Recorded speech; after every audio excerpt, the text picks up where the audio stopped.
आप सभी का एक बार फिर से स्वागत है मिर्जा कोचिंग एकेडमी के यूट्यूब चैनल पर। आज हम आपके सामने पेश कर रहे हैं ऐसे सब्जेक्ट को जिसका नाम सुनकर अक्सर बच्चे डर जाते हैं, लेकिन आपको डरने की जरूरत नहीं है, क्योंकि आपके साथ जब तक मिर्जा कोचिंग एकेडमी है आपको डरने की कोई भी जरूरत नहीं है, क्योंकि आपके डर को उस डर को हम खत्म करेंगे। इसकी हमारी रिस्पॉन्सिबिलिटी है, उस डर को हम पूर्णतः खत्म कर देंगे। उस सब्जेक्ट का नाम है मैथ।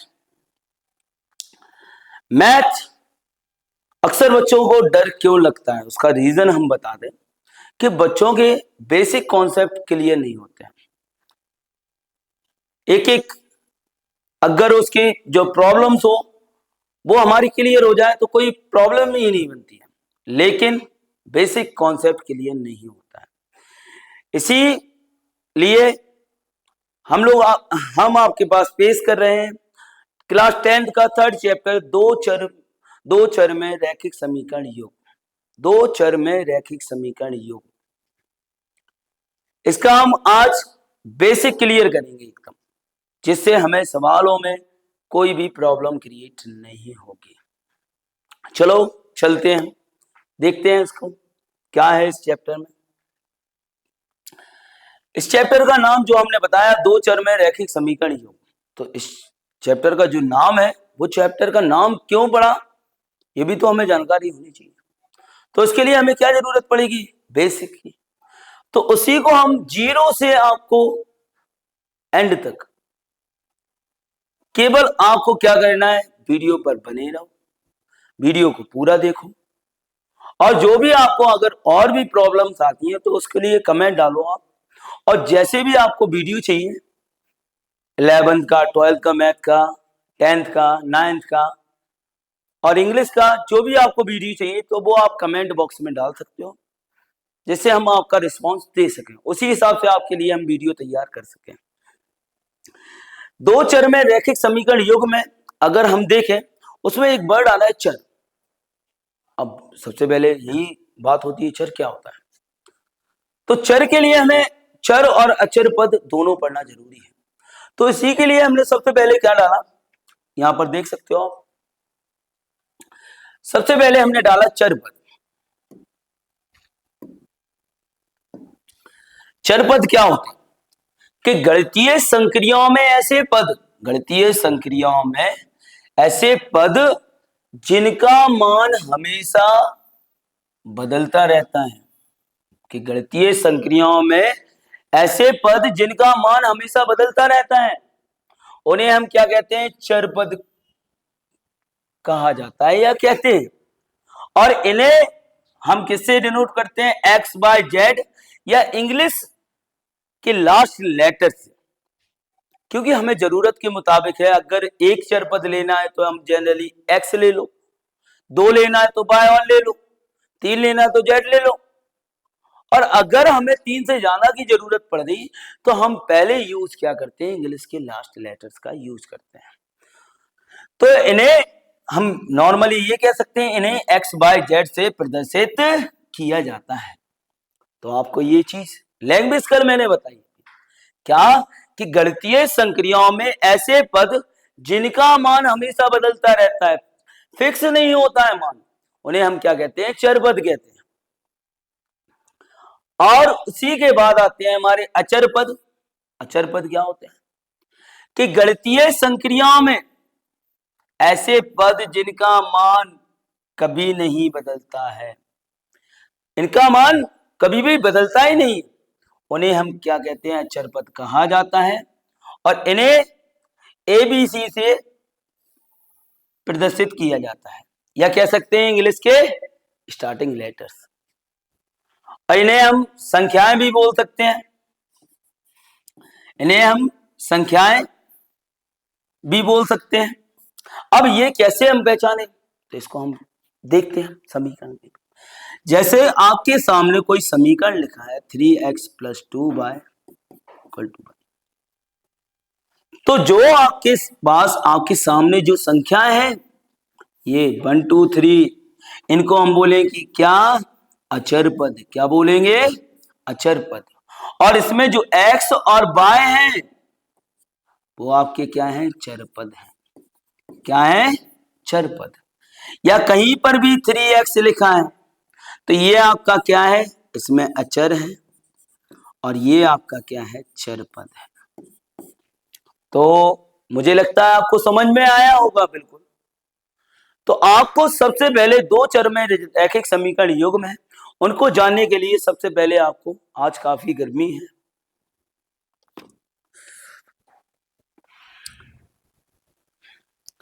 कि दो चर में रैखिक समीकरण युग्म को अगर पहचानने के लिए हमें सबसे पहले चीज की जरूरत क्या होती है, चर और अचर पद की। तो चर और अचर पद की हमने आपके सामने चर्चा की कि चर पद क्या थे। अगर जनरली शॉर्ट वे में हमें देखना हो तो वे पद जिनका मान बदलता रहता है उन्हें चर पद कहते हैं, जिनका मान बदलता नहीं है उन्हें अचर पद कहते हैं। और शॉर्ट वे में अगर पहचानना है जो संख्या है वो अचर पद है आपकी, और एक्स वाई के फॉर्म में जो टर्म लिखे होंगे इंग्लिश के लास्ट तक वो आपके चर पद हो जाते हैं। तो ये आपका क्लियर होगा। उसके बाद हमारा आता है बीजीय व्यंजक। क्या आता है, बीजीय व्यंजक। ऐसा नहीं है आपको डायरेक्टली कि मैं आपको डायरेक्टली पढ़ा दूं दो चर में रैखिक समीकरण हो तो वो आपको क्लियर ही नहीं होगा, क्योंकि मैथ के लिए मैथ का सबसे जो एक सिस्टमेटिक चलने का तरीका होता है।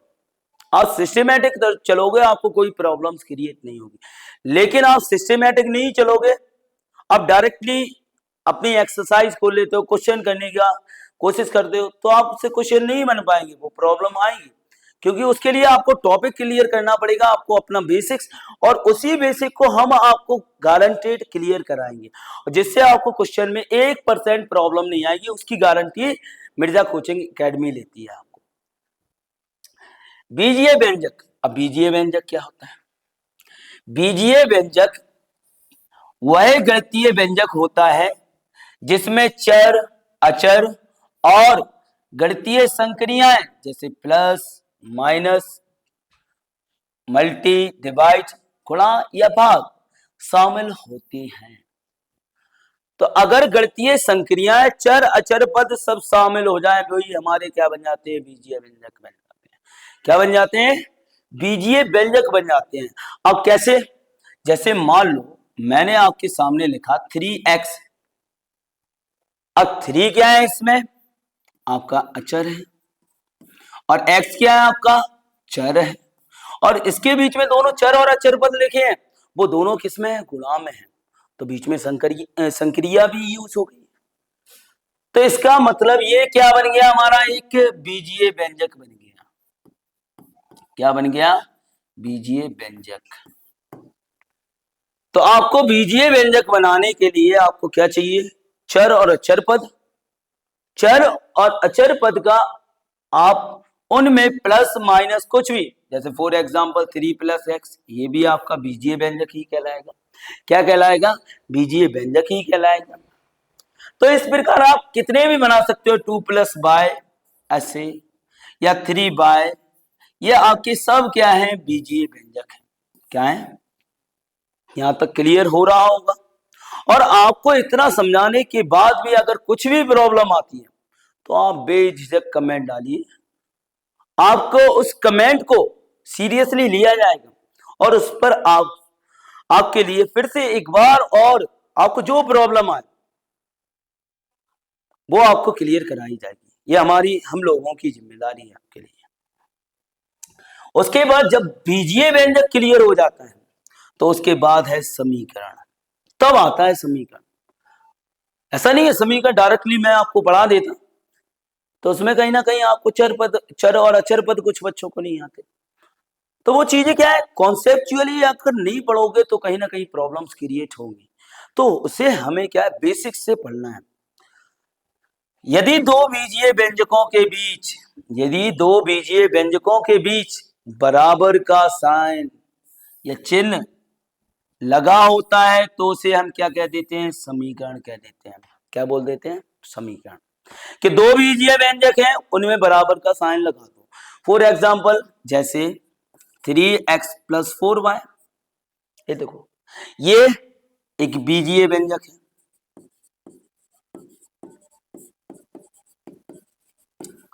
और ये भी आपका क्या है, बीजीय व्यंजक है। 3x भी आपका बीजीय व्यंजक और 4y भी आपका क्या है, बीजीय व्यंजक है। उसके बीच में मैंने क्या लगा दिया आपके सामने, बराबर का साइन। तो ये हमारा पूरा क्या बन गया, समीकरण बन गया। क्या बन गया, समीकरण। तो अगर दो बीजीय व्यंजक के बीच अगर बराबर का साइन आप यूज कर लो, बराबर का चिन्ह, तो वो आपका क्या बन जाता है, समीकरण बन जाता है। क्या बन जाता है, समीकरण बन जाता है। उसके बाद जब समीकरण पढ़ते हैं, क्योंकि जो हमारा मेन चैप्टर का नाम है वो क्या है, दो चर में रैखिक समीकरण योग। तो जब समीकरण आया तो उसके बाद क्या आएगा, रैखिक समीकरण आएगा। क्या आएगा, रैखिक समीकरण। तो इसमें देखो रैखिक समीकरण क्या है, रैखिक समीकरण एक ऐसा समीकरण जिसमें चर पद की घात क्या हो, जो भी चर पद इसमें यूज किया गया हो, चर पद की उच्चतम घात क्या हो, आपकी एक होती है।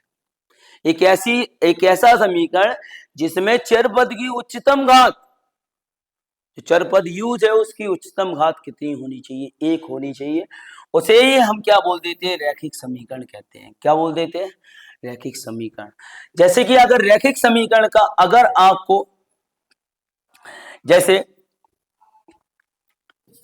2x + 3 = 0, इसमें देखो ये मैं आपको बता दूं, अगर कोई भी चर पद हो, अगर उसके ऊपर पावर ना हो तो उसका क्या माना जाता है, पावर 1 माना जाता है।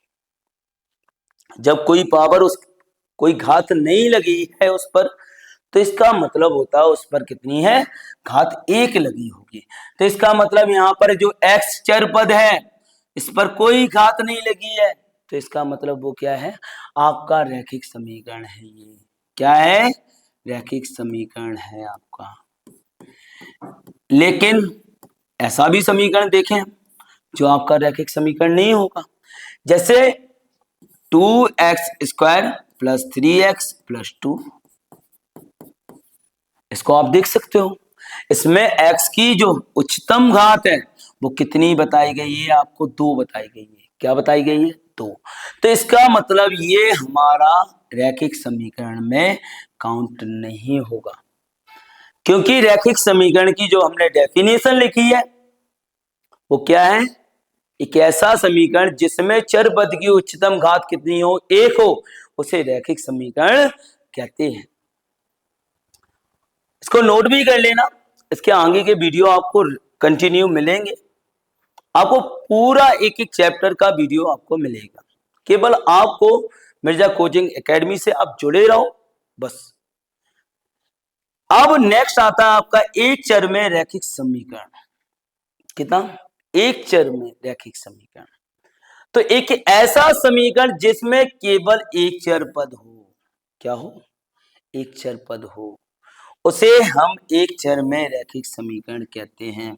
क्या कहते हैं, एक चर में रैखिक समीकरण कहते हैं, जिसमें केवल एक चर हो, केवल क्या हो, एक चर अवेलेबल हो, मतलब एक चर पद उपस्थित हो। जैसे मान लो 2x + 3 = 1। तो यहां पर आप देख सकते हो ये 1, 2 और 3 ये संख्याएं आपकी क्या है, अचर है। लेकिन केवल इसमें x है, एक चर है, तो ये आपका क्या होगा, इसको हम क्या कहेंगे, एक चर में रैखिक समीकरण। एक चर में रैखिक समीकरण। एक बार मैं आपको दोबारा बता दूं, एक ऐसा समीकरण जिसमें केवल एक चर पद हो, उसे एक चर में रैखिक समीकरण हम बोलते हैं। अगर उसका आपको समान रूप भी चाहिए तो ये समान रूप क्या होता है, इस टाइप का होता है आपका ax + b के रूप का। और यहां पर क्या है आपका a ≠ क्या होता है, 0 होता है। क्योंकि 0 क्यों होता है, अगर उसको हम 0 कर दे रहे तो x भी 0 हो जाएगा, तो उससे चर पद ही गायब हो जाएगा। तो a की वैल्यू कभी भी आपके पास कभी भी 0 नहीं आएगी। तो ये ध्यान रखना, ये इसका समान रूप है। क्या है, लिखकर भी हम आपको बता दे रहे सामान्य रूप। तो हमारा क्या है, स्टेप बाय स्टेप चल रहे हैं, ऐसा नहीं डायरेक्टली हम जंप करना चाहते हैं। तो आप भी मैथ में ये सिस्टमेटिक चला करो, ऐसा नहीं कि सीधा जंप करके पहुंच गए। जनरली बच्चों की आदत होती है नहीं ये करो वो करो, नहीं, मैथ में क्या, आप जब तक आप सिस्टमेटिक चलोगे आपको कोई प्रॉब्लम नहीं आएगी। सिस्टमेटिक जहां से सिस्टमेटिक नहीं चले वहां से आपको प्रॉब्लम्स क्रिएट होना चालू हो जाएंगी। नेक्स्ट, उसके बाद हम देखते हैं अगला है दो चर में रैखिक समीकरण। अभी चैप्टर का नाम नहीं आया हमारे पास, अभी एक चर में देखा था, अब दो चर में देख रहे हैं। देखो, एक ऐसा समीकरण जिसमें दो चर पद हो, दो चर पद, दो चर में रैखिक समीकरण मतलब दो चर पद हो, तो उसे दो चर में रैखिक समीकरण हम कहते हैं। क्या कहते हैं? दो चर में रैखिक समीकरण। इसका सामान्य रूप आपको दिया गया है, बताए A X plus B Y plus C बराबर 0। इसमें आप देख सकते हो x और y आपकी क्या है, चर पद है, और ए बी सी आपकी क्या है, वास्तविक संख्याएं हैं। यहां पर कुछ भी हो सकती है, वास्तविक संख्याओं में कुछ भी हो सकता है। वास्तविक संख्या x और y चर पद है और a b c वास्तविक संख्याओं में कुछ भी हो सकती है। जैसे मैंने आपके सामने और कुछ बना के लिख दिया, 3x plus 2y plus 5 equal to 0। ये आपका क्या है, देख लो इसमें। और ऐसा नहीं है कि एक फिक्स ही हो कि x और y लेना, नहीं, ऐसा नहीं। आप x y की जगह चर पद आप कुछ भी ले लो। जैसे मान लो मैंने ये लिख दिया 3s प्लस 2t प्लस 5 बराबर 0। तो आपके चर पद कोई से भी अवेलेबल हो सकते हैं, उसमें केवल दो चर पद होंगे, तो उसे इसलिए उसका नाम पड़ा दो चर में रैखिक समीकरण। क्योंकि रैखिक समीकरण का हम पढ़ चुके हैं कि रैखिक समीकरण क्या होता है, जिसमें चर पद की उच्चतम घात कितनी हो, एक हो। तो देखो दो चर पद हैं और दोनों की उच्चतम घात कुछ नहीं लगी है, तो कितनी होगी, 1 होगी। तो यहां पर दोनों पे घात तो लगी नहीं है, तो इसका मतलब कितना है, 1 है घात। क्लियर तो हो रहा होगा। उसके बाद हम नेक्स्ट टॉपिक पर चलते हैं। मैन अब आता है आपके सामने, पेश होता है चैप्टर का नाम, और यहां से अब हमारी प्रॉब्लम जो है वो क्लियर। दो चर में रैखिक समीकरण युग्म। युग्म क्या होता है, जोड़ा होता है। क्या होता है, जोड़ा। मतलब वो क्या हो, एक नहीं हो, डबल हो। क्या हो, डबल। अब वो रैखिक समीकरण तो डबल हो, उसमें दो चर पद हो। नाम से ही आप अगर बनाना चाहो तो लैंग्वेज बना सकते हो कि ऐसे दो समीकरण जिसमें दो समान चर पद हो, दो समान चर पद हो, तो उसे हम क्या कहते हैं, दो चर में रैखिक समीकरण युग्म कहते हैं। तो उसे हम क्या बोलते हैं, दो चर में रैखिक समीकरण युग्म बोलते हैं। दो चर पद तो ऐसा नहीं है कि पहले में कुछ और है दूसरे में कुछ और चर पद, नहीं, दोनों में सेम होने चाहिए, समान होने चाहिए दोनों में। जैसे अब इसका सामान्य रूप है, 10th क्लास के लिए इंपोर्टेंट है एग्जाम के बेस पर। a1x b1y प्लस c1 बराबर 0, a2x b2y plus b2y plus c2 बराबर 0। ये इसमें अब आपके सामने हमने x और y चर पद दोनों में यूज किए। जैसे इसके लिए हम समीकरण लिखना चाहें तो ये कि क्या हो जाएंगे, 3x प्लस 2y और प्लस 5 बराबर 0। दूसरा हमने लिख दिया 2x प्लस 3y और प्लस 6 बराबर 0। ये हो गया, ये आपकी ये समीकरण बनता है। और अगर दो चर पद अलग हो, अगर वो बोल ही दे आपसे कि s और t में दो चर में रैखिक समीकरण युग्म तैयार कीजिए, s और t में, तो हम क्या कैसे लिख देंगे, जैसे एक एग्जांपल लिख दे रहा है आपके पास 5t प्लस 2s, कैसे भी कर सकते हो आप, जैसे आपको करना हो। 3t प्लस 4s प्लस 6 बराबर 0।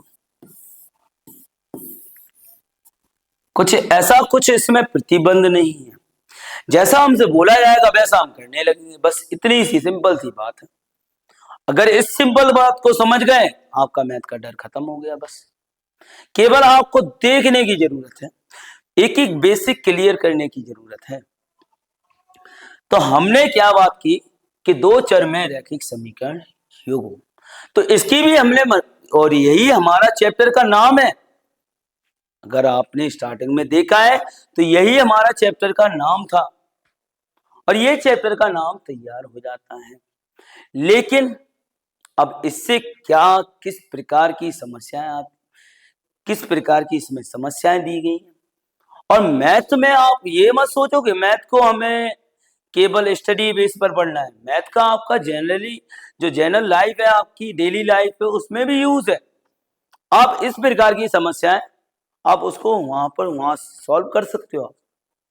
अगर जो आपकी डेली लाइफ की इससे रिलेटेबल आपकी प्रॉब्लम्स आ रही तो वो भी सॉल्व हो जाएगी आपकी। अब इसका हमें जो मैन है वो देखते हैं, और क्या है समीकरण के हल। देखो कि चरपद के बेमान, समीकरण के हल क्या होते हैं? चरपद के बेमान जो समीकरण को क्या करते हैं, संतुष्ट कर देते हैं। समीकरण को क्या कर देते हैं, संतुष्ट कर देते हैं। उन्हें समीकरण के हल कहते हैं। हल कहते हैं या कहा जाता है, बात बराबर है। तो उन्हें समीकरण के हल कहते हैं। अब चरपद, जितने चरपद होंगे उतने ही उसके मान होंगे, उतने ही चरपद होंगे। अब जैसे कि मान लो एक आपके सामने मैं समीकरण लिखूं 2x + 3 = 0। अब इसमें एक ऐसा मान निकालना है चरपद का हमें, इसमें केवल एक चरपद है, इसका मान जब एक चरपद हो तो उसको आप कैसे सॉल्व करोगे, देखते हैं। 2x = -3, ये प्लस का उस साइड क्या आया, माइनस का। उसके बाद x = -3/2। अब यहां से जो x का मान है -3/2, 3/2, वो आपका क्या है, ये चरपद x का क्या है, एक हल है। क्या है, हल। और अगर इस मान को हम इस समीकरण में रख दें, इस समीकरण में क्या कर दें, इसमें हम रख दें, जैसे कि हम रखकर चेक भी करते हैं कि हमारा सही है आंसर या नहीं। तो हमने इसको रखा 2 गुणा -3/2 और +3 = 0। तो ये 2 से 2 क्या हो गया, कैंसिल हो गया। -3 + 3 = 0। -3 + 3 क्या होगा, ये दोनों क्रॉस हो गए, माइनस हो गया, 0 = 0। तो यहां पर क्या है, LHS = RHS। LHS = क्या हो गया, RHS। इसका मतलब जो हमने x का मान जो निकाला था वो हमारा सही है। हाँ, अब ये तो है एक चर में तो हम जनरली आसानी से निकाल रहे हैं, लेकिन मेन तो हमारे पास है जो चैप्टर का नाम है दो चर में रैखिक समीकरण युग्म। अगर हमारे पास 3x + 2y + 5 है, अगर एक ही समीकरण की हम बात कर ले, दो चर में रैखिक समीकरण है केवल, इसमें दो चर है, क्या इसको हम ऐसे सॉल्व कर सकते हैं? क्या सॉल्व किया जा सकता है इसे? नहीं किया जा सकता। दो चर में रैखिक समीकरण है तो उसको सॉल्व करने के लिए आपको उसका युग्म चाहिए। क्या चाहिए, युग्म। अगर युग्म नहीं होगा तो वो कभी भी सॉल्व नहीं होगा। तो इसके लिए एक और समीकरण लिखा, लेकिन फिर माइंड में एक क्वेश्चन आया, क्या ये दोनों क्वेश्चन ऐसे ही जैसे इसको किया ऐसे आसानी से हो सकता है सॉल्व? नहीं हो सकता है। इसको हल करने की विधियां बताई गई हैं इस चैप्टर में कि कैसे कैसे आप इसको आप सॉल्व कर सकते हो, और उसी सॉल्व करने की विधि को हम देख रहे हैं अभी कि कौन कौन सी विधियां हैं। लेकिन जो मेन विधि है आपको वो नेक्स्ट वीडियो में आपको मिलेगी। जैसे कि दो चर वाले रैखिक समीकरण युग्म को हल करने की जो विधियां हैं वो हमारे पास दो है इस चैप्टर में।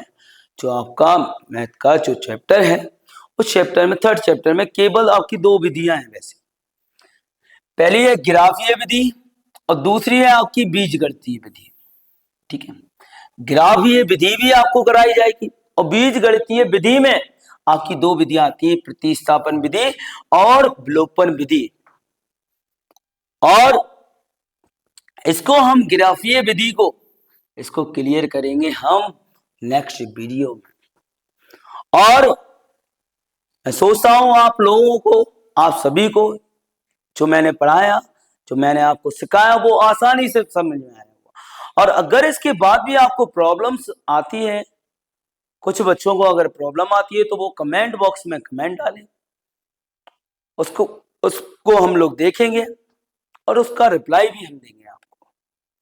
ऐसे ही वीडियो से आपको जुड़े रहना है तो आप मिर्जा कोचिंग एकेडमी की यूट्यूब चैनल से जुड़े रहें और उसको फॉलो करें, सब्सक्राइब करें, लाइक करें और कमेंट करें ज़्यादा से ज़्यादा, जिससे हम भी इंस्पायर हों और वीडियो के लिए हमेशा रेडी रहें।